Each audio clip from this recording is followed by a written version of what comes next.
Good morning all of you. एक बार फिर से स्वागत करता हूं मैं आपके अपने YouTube channel new step to physical academy में। आज हम लोगों का ये पहला क्लास है जिसमें जैसा कि मैंने कल बताया था कि हम लोग सबसे पहले मैथ पढ़ेंगे और मैथ में पहला चैप्टर जो है वो नंबर सिस्टम है। तो बाकी तो सब लोग आशा करता हूँ सब लोग ठीक ही होंगे। खाना पीना हो गया सबका? चलो ठीक। आओ फिर संख्या पद्धति समझने के लिए सबसे पहले हमारे पास प्राकृतिक संख्याएं होती हैं। प्राकृतिक संख्या कौन कौन सी होती हैं? एक से लेकर के अनंत तक, इनफाइनाइट तक सारी संख्याएं प्राकृतिक होती हैं, नेचुरल नंबर होती हैं। सेकंड पे आती हैं पूर्ण संख्याएं। वही प्राकृतिक संख्याएं होती हैं, अगर आगे हम जीरो लगा दें तो वो प्राकृतिक संख्याएं बन जाती हैं और पूर्ण संख्या बन जाती है, whole number. Next third point आता है पूर्णांक। पूर्णांक संख्याएं वो होती हैं जो जिसमें प्लस के नंबर और माइनस के नंबर दोनों इंक्लूड होते हैं, उन्हें हम पूर्णांक संख्या कहते हैं। जैसे देखो यहाँ प्लस से शुरू माइनस से शुरू हो रहा है, यहाँ पे इनफाइनाइट यहाँ पे भी होगा, तो यहाँ पे कितना भी हो सकता है, पर हमें एक वैल्यू दिखानी है तो फिर हम यहाँ से शुरू करते हैं। इधर प्लस का रहेगा, इधर माइनस का रहेगा, तो इसे क्या कहते हैं? इसे पूर्णांक संख्या कहते हैं। उधर इनफाइनाइट तक, इधर भी इनफाइनाइट तक। सम संख्याएं कौन सी होते हैं? Even number. जो दो से पूर्णतः कट जाए उसे हम क्या कहते हैं? सम संख्या कहते हैं, इवन नंबर कहते हैं। देखो दो से भी कट रहा है, चार से भी कट रहा है, छह भी, आठ भी, 10 भी, वो सब दो से कट रहे हैं। अरे विषम संख्या होते हैं होल नंबर, और विषम संख्याएं ऑड नंबर। ऑड नंबर वे होते हैं जो दो से पूर्णतः ना कटे, 1, 3, 5, 7, 9, 11, 13, 15। और अभाज्य संख्या जब भी देखो, कभी भी देखो तुम्हें दो ही चीजों में जो है काफी प्रॉब्लम होगा। एक तो ऑड नंबर में और एक होता है प्राइम नंबर में। इन्हीं दो चीजों में आपको ज्यादातर समस्या होगी। इसको बहुत अच्छे से ध्यान में रखना, क्योंकि अभाज्य संख्याएं वो होती हैं जो खुद से और एक से, इसके अलावा कोई और उसका फैक्टर ना हो, उसे हम अभाज्य कहते हैं। लेकिन वैसे विषम संख्या में वो खुद से भी कटता है और अन्य से भी कटता है, उसके एक से और दो, एक को छोड़ करके और खुद को छोड़ करके अन्य भी फैक्टर हो सकते हैं। जैसे देखो 9 देखो 9 आपका 3 से भी कट रहा है, 9 से भी कट रहा है और 1 से भी कट रहा है, पर ये चीजें आपकी विषम संख्या में आती हैं, जबकि अभाज्य में 9 है ही नहीं। 9 है ही नहीं, जिसमें जो भी संख्याएं होंगी अभाज्य संख्या में, प्राइम नंबर में जो भी संख्याएं होंगी उसमें आपका एक छोड़ करके, एक से और अब खुद से छोड़ करके किसी भी अंक से वो नहीं कटेगा, उसे हम अभाज्य संख्या कहते हैं। एक बार फिर से देखते हैं। प्राकृतिक संख्याएं नेचुरल नंबर 1 से लेकर के इनफाइनाइट तक, अनंत तक। पूर्ण संख्याएं होल नंबर, वो 0 से स्टार्ट होगा, 1, 2, 3, 4 ऐसे बढ़ते हुए चला जाएगा इनफाइनाइट तक, चाहे जहां तक हो सकता है। और पूर्णांक संख्याएं वे होती हैं जो प्लस की भी संख्याएं बताती हैं और माइनस की भी संख्याएं बताती हैं। सम संख्याएं वो होती हैं जो 2 से कटें और इवन हो, मतलब बराबर हो किसी भी संख्या में। जैसे अगर 6 हुआ, 8 हुआ, 10 हुआ, 12 हुआ, 15 हुआ, 16 हुआ, तो ये बराबर कट जाती हैं 2 से। विषम संख्याएं वो होती हैं जो 2 से ना कटे बराबर से, 1, 3, 5, 7, 9, 11। और विषम संख्याएं वो होती हैं, और अभाज्य संख्याएं वो होती हैं जो 2, 3, 5, 7, 11, 13, 17 और ऐसे करके इतने आगे बढ़ती जाती हैं अनंत तक, इनफाइनाइट तक। लेकिन ये खुद के एक से और खुद के, इनके अलावा कोई इनके पास कोई फैक्टर नहीं होता है। तो अब ऐसा ही क्वेश्चन बनता है कि सबसे छोटी प्राकृतिक संख्या कौन सी है, और पूर्णांक सबसे छोटी पूर्णांक संख्या कौन है, और पूर्णांक संख्या में आएगा, इससे क्वेश्चन बनता है। तो फिर ये पूछता है कि माइनस 90 बड़ा है या फिर 1 बड़ा है, इसमें कौन सा बड़ा है, इसके लिए आता है। तो ये 1 बड़ा है, क्योंकि ये माइनस में चल रहा है और ये प्लस में है, इसीलिए हम इस संख्या का प्रयोग, इसको भी पढ़ना बहुत जरूरी हो जाता है। अब सम संख्या आ जाती है। सबसे छोटी सम संख्या कौन सी है? सबसे बड़ी तो इनफाइनाइट हो सकती है, क्योंकि उसमें कुछ बढ़ता ही जाएगा, बढ़ता ही जाएगा। सैकड़ा हुआ, हजार हुआ, फिर लाख हुआ, फिर 10 लाख हो गया, धीरे धीरे बढ़ते जाएगा। इसका कोई वो नहीं है, इसलिए वहां इनफाइनाइट लगाया गया। ठीक। और विषम संख्या सॉरी, विषम संख्या है odd number, whole number, sorry odd number वो होती हैं जो 1, 3, 5, 7 और 11, 13 ऐसे करके इनफाइनाइट तक बढ़ती जाती हैं, जो 2 से बराबर बराबर से नहीं कटती हैं। अभाज्य संख्याएं वो होती हैं प्राइम नंबर, जो 1 से और खुद के अलावा कोई उनका फैक्टर नहीं होता है। जैसे अभी देखो 9 है, ये अगर हम पूछे कि ये कौन सा है, तो फिर 9 का फैक्टर है, एक तो ये 1 से भी कट रहा है, एक तो ये 3 से भी कट रहा है, और तीसरे ये अपने आप से भी कट रहा है। तो ये जो 2 फैक्टर हैं, ये उनके फैक्टर हैं जो कि बताता है कि आप विषम संख्याएं हैं। ये 2 विषम संख्याएं का यही नियम है कि उनके पास 2 फैक्टर होते हैं, और अभाज्य संख्या वो होती है जिसके पास कोई और फैक्टर नहीं होता है। इसका मतलब ये अभाज्य संख्या नहीं है। तो इसको पूरा लिख लेंगे ताकि ये हमें याद रहे हमेशा। अब नेक्स्ट के लिए हम लोग चलेंगे।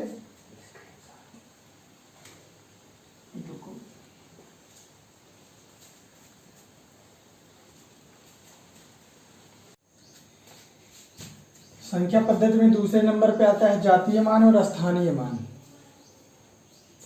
कुछ समझ में आ रहा है? समझ रहे हो कि नहीं समझ रहे हो? क्या भैया बता रहे हैं? स्थानीय मान, जातीय मान है। जब ये क्वेश्चन आएगा ना तो अपने आप सब समझ जाओगे, कुछ कहने की जरूरत नहीं पड़ेगी कि ऐसे क्वेश्चन आते हैं कि नहीं आते हैं।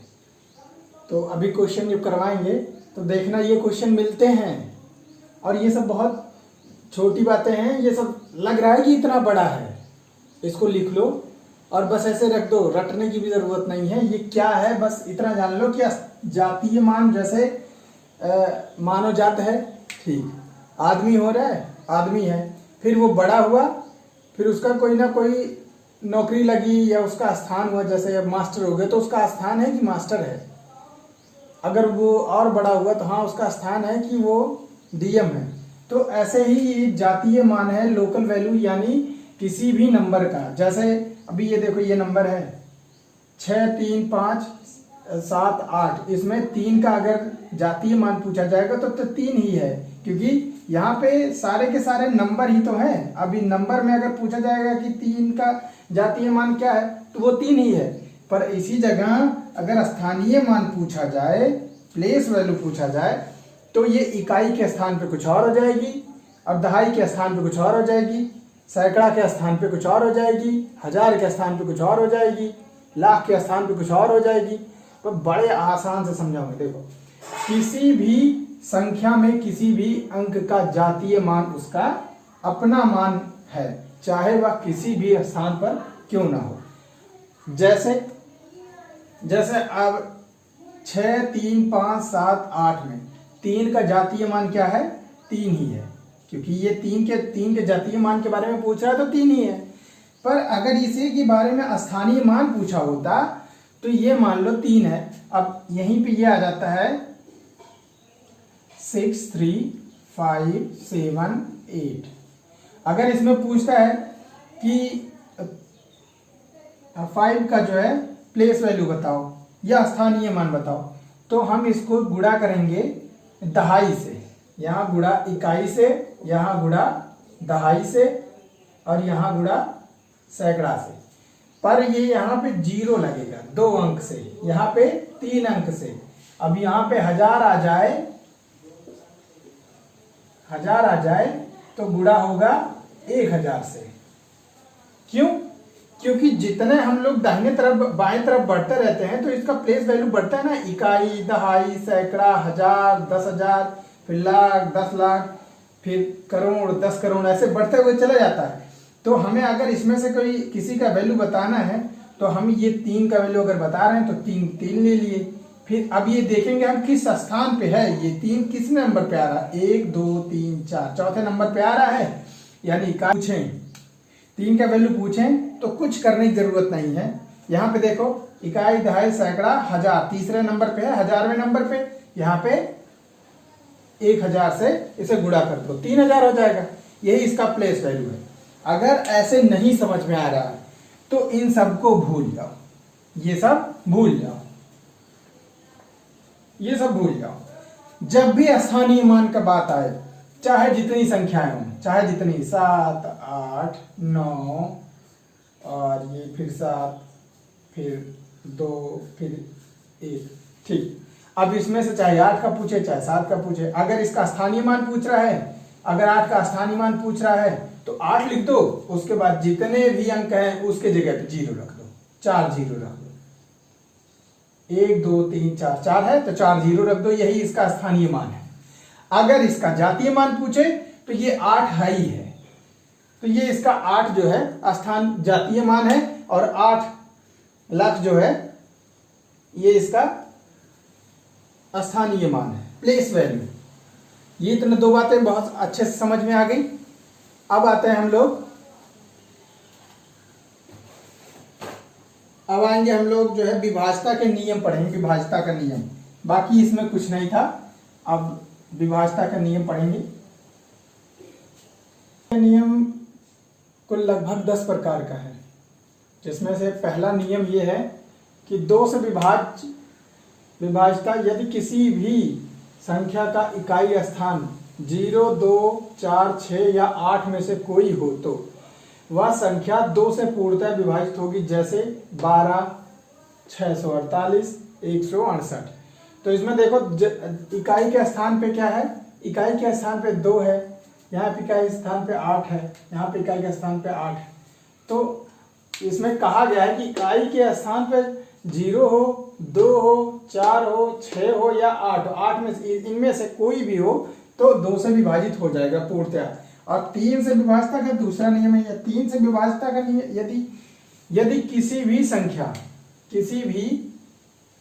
संख्या का योग, जैसे अभी देखो किसी भी संख्या जो भी है, जैसे ये संख्या है, ठीक, योग, इसका योग करना, अगर इसको हम 1 + 8 + 3 कर दें तो कितना हो जाएगा, 8 3 11 1 12।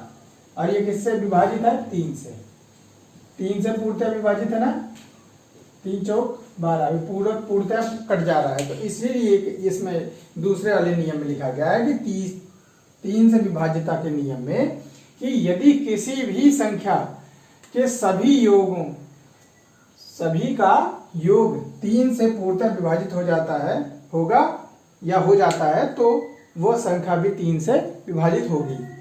अब चौथा क्या है, चौथा तीसरा नियम है, तीसरा नियम 4 से विभाज्यता का नियम। किसी भी संख्या में दो अंतिम दो संख्याएं हैं, इकाई और दहाई के 2 अंक अगर 4 से विभाजित हो रहे हैं, विभाजित हो तो वह संख्या 4 से पूर्णतः विभाजित होगा। जैसे 2744 है, 2744 है, ये देखो 4 से 2 अंक इकाई दहाई, 2 अंक 4 से विभाजित हो रहे हैं, इकाई दहाई, लास्ट के 2 डिजिट ये विभाजित हो रहे हैं किससे, 4 से, इसलिए ये 4 से विभाजित है। अब आगे चलते हैं अगले नियम पे कि 5 से विभाज्यता का नियम, 5 से विभाज्यता का नियम।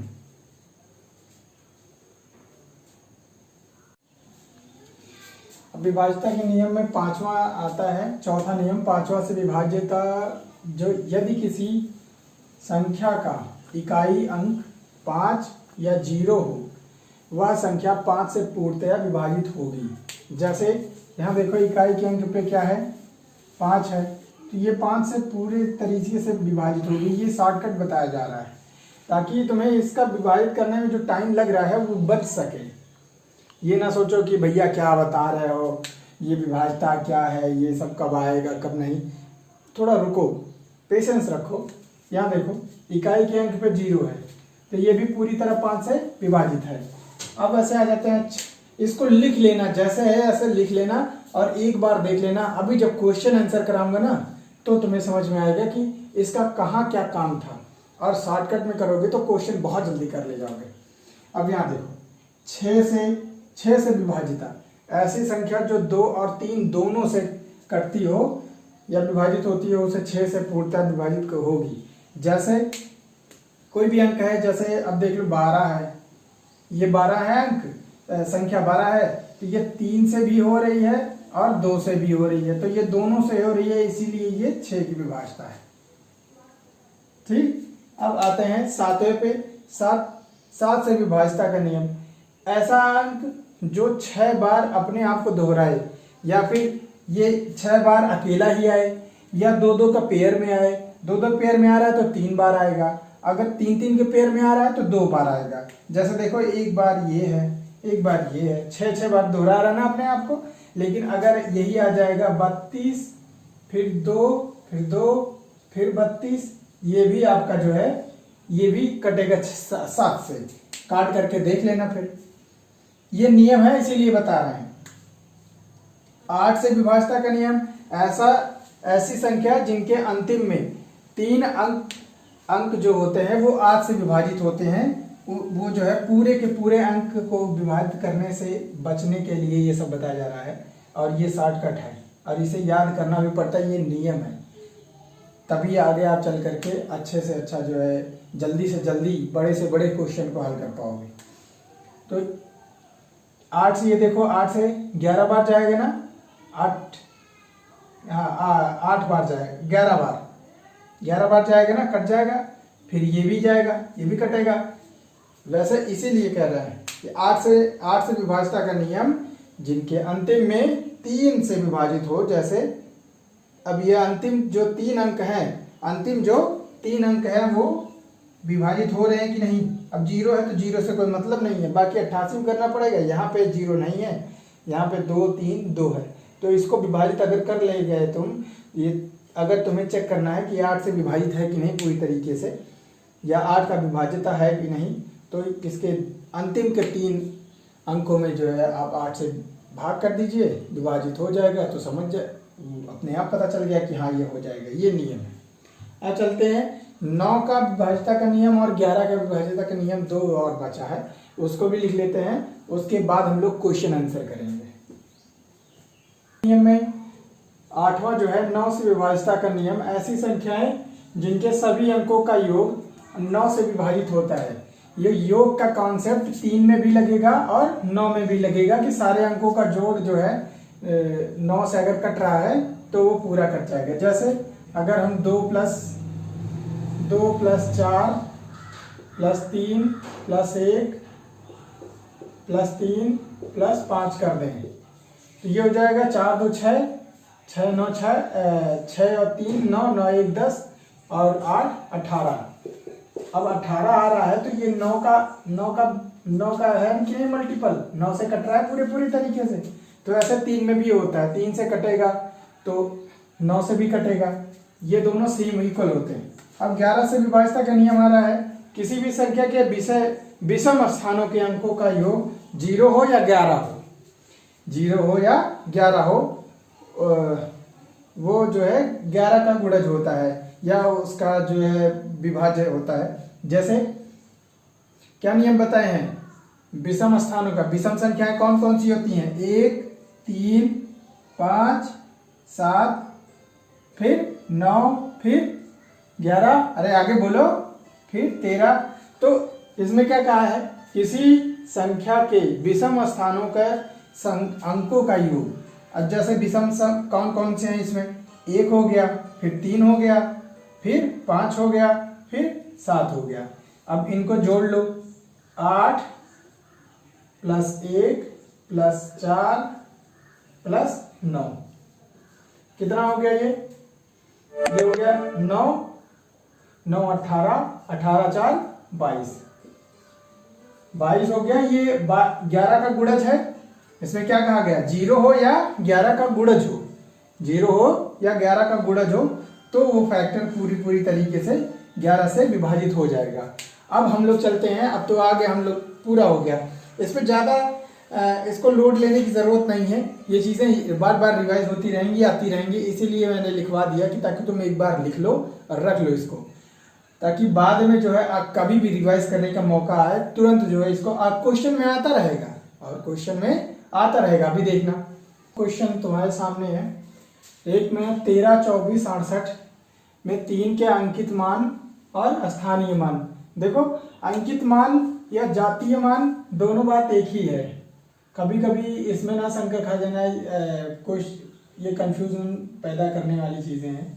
अभी कंफ्यूज ना होना कि अंकित मान क्या होता है, जातीय मान क्या होता है, पता चले कि तुम लोग दिक्कत हो जाए, हैं प्रॉब्लम में फंस जाओ। अब क्या हो, अब तो अंकित मान क्या होता है तो सर जी बताया ही नहीं। चलो कोई बात नहीं, अंकित मान और जातीय मान सेम होता है ये तो जान ही गए हो। जातीय मान, अंकित मान, जातीय मान दोनों एक ही है। चलो अब तो क्वेश्चन लगाओ।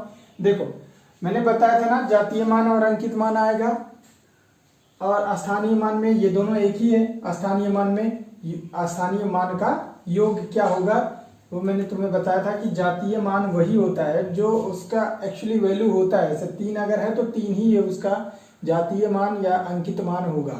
और स्थानीय मान वो होता है कि वो किस स्थान पे है, इकाई के स्थान पे है कि दहाई के स्थान पे है कि सैकड़े के स्थान पे है। तो 3 को देख लो किस स्थान पे है।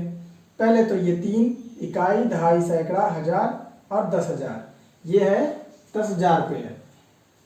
पहले तो मैंने बताया था कि अगर ऐसा कुछ नहीं आ रहा है तो ठीक है कर लो अपना।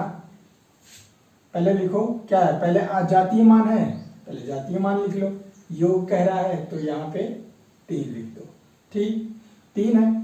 और प्लस ये 3 लिख करके इसका स्थानीय मान कितना होगा, 1, 2, 3, 4 और 5, तो 5वें स्थान पे खुद ही है तो 3 लिख दिए। अब इसके बाद जितना बच रहा है अंक उसके जगह पे 0 बढ़ाते चले जाओ। तो 4 है तो 4 0 बढ़ा देंगे हम।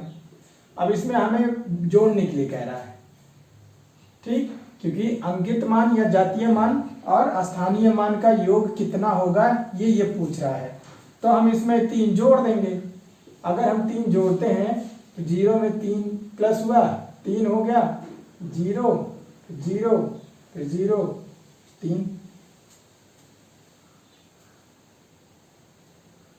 ये देखो ये गलत हो गया था, हाँ ये आंसर सही है, सी आपका सही है।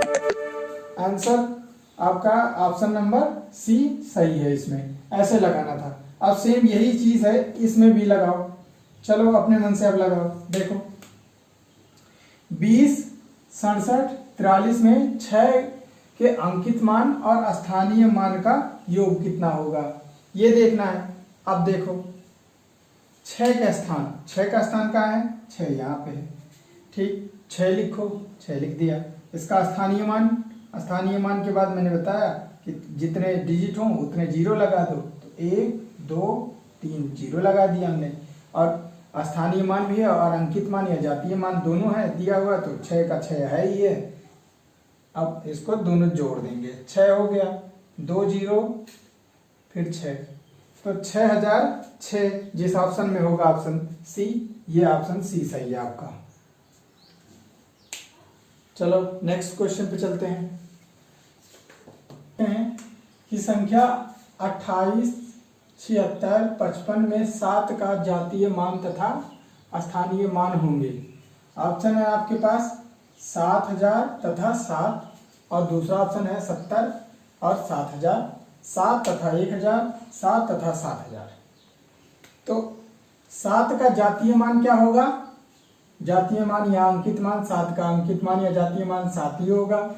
तो 7 इसमें भी है, पर इसमें जातीय मान पहले पूछा, यहाँ पे स्थानीय मान पहले दिया, ये गलत हो जाएगा। और इसमें बी ऑप्शन में 70 दिया, ये भी गलत हो जाएगा।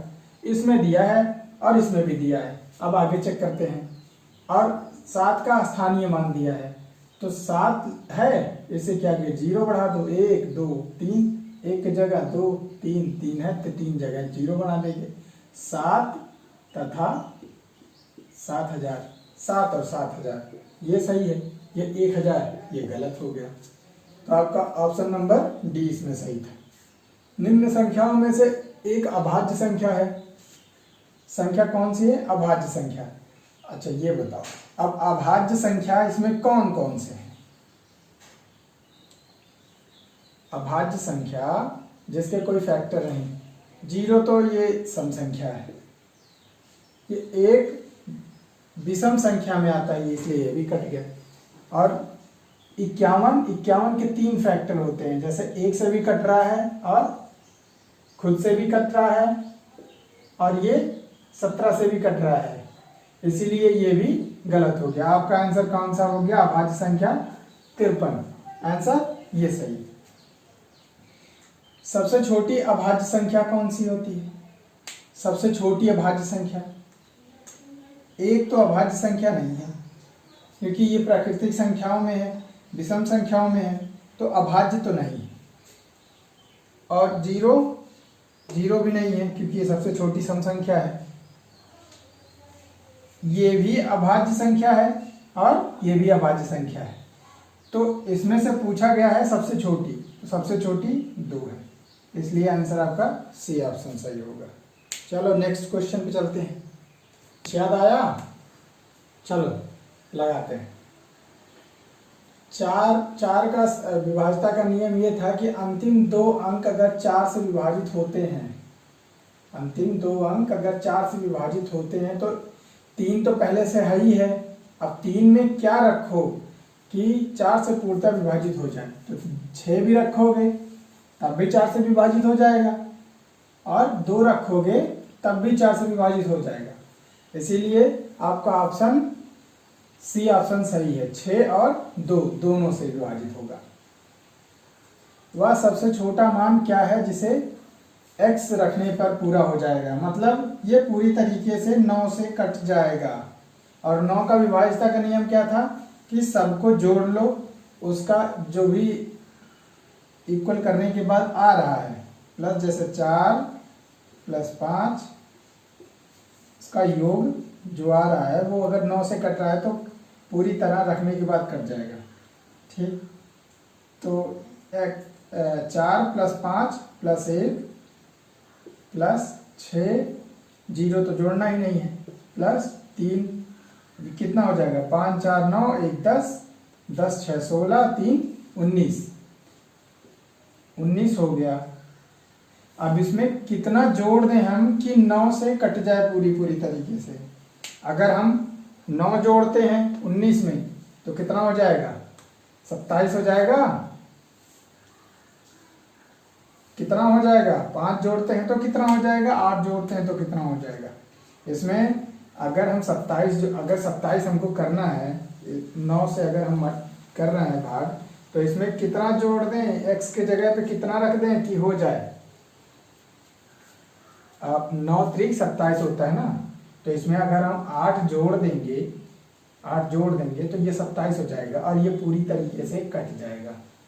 9 × 3 = 27, जो कि आपका ऑप्शन नंबर बी ऑप्शन सही है। 8 जोड़ने पर ये पूरी तरीके से 9 से कट जाएगा। चलो आज के लिए बस इतना ही। चैनल को लाइक, शेयर एंड सब्सक्राइब करना ना भूलें, और लोगों को जोड़ें साथ में। इतना ही, जय हिंद।